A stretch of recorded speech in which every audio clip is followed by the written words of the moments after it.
Okay, I'll open us up. Alex, can you just talk about that win today and getting off to a good start here? Well, obviously very happy.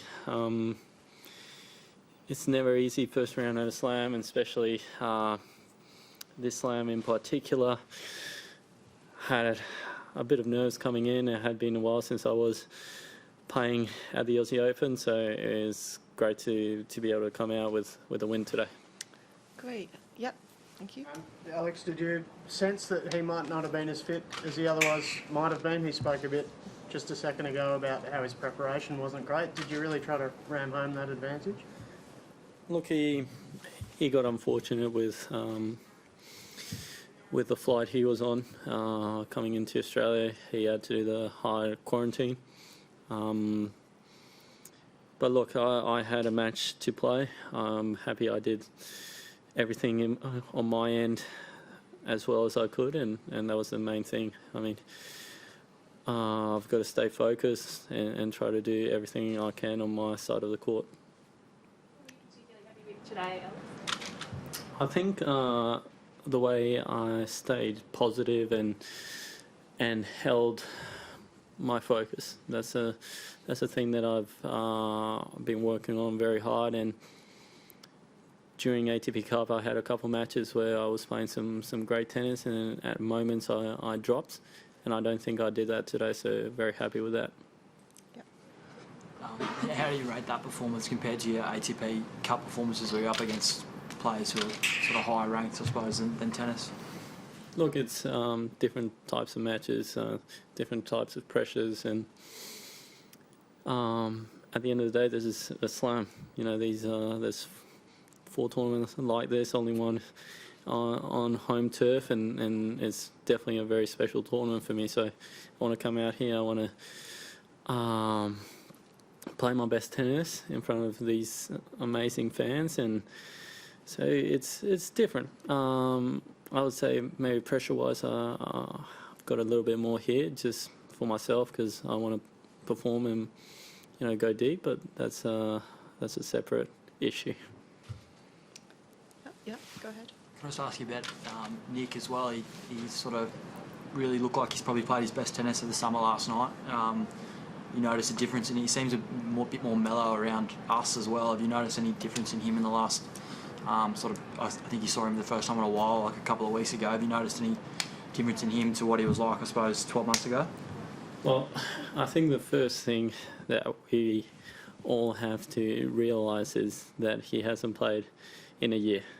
Now, it's not easy to just turn it on. So I think he played some matches in the first week and was able to kind of dust off the cobwebs. And look, it's going to get better. I mean, I think everyone's expecting him to just flick the switch and just play like he did last year. And I'm sure he's doing everything in his power to play like that. But you can already see yesterday he played some great tennis, and he's coming back, and it's going to come. It's a matter of time.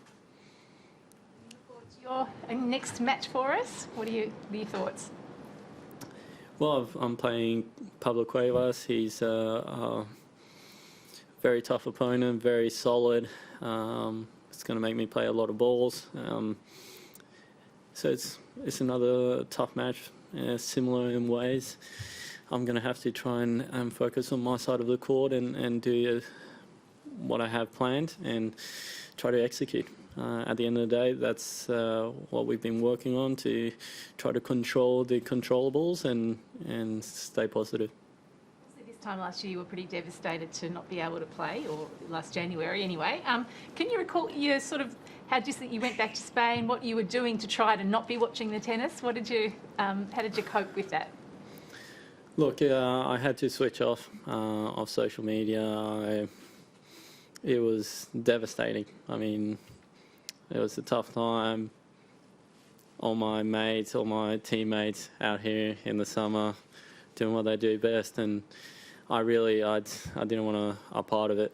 Obviously, I think I might have turned it on to watch maybe Kiggs play Kachanov, and Johnny, but I probably watched about 5-10 minutes all up, just because it was good to watch, but I didn't really want to have that in my head. So I was around family and friends, and I just tried to switch off.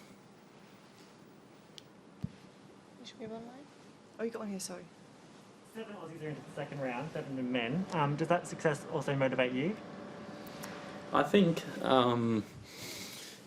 it definitely does. I mean, look, tennis is an individual sport, but I truly believe what we're doing in Australia, and for especially tennis, all the players we've got so many knocking on the door and so many in the top 100. So I think we're in a great spot, and it definitely does motivate me, because I know that we've got all these teammates pushing top players, and it's amazing to see. We got Chris O'Connell beating his first top 40 or 50 opponent in Jan Leonard Struff, who played an unbelievable ATP card. We got Popperin, who just beat Goffin.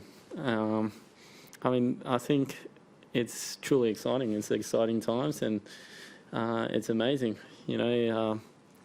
As Aussies, we always tend to play really well here in Australia. Now it's time to kind of hopefully take this momentum with us and go conquer the world. We'll move online. If there are any English questions for Alex, please use the raise your hand function on your toolbar.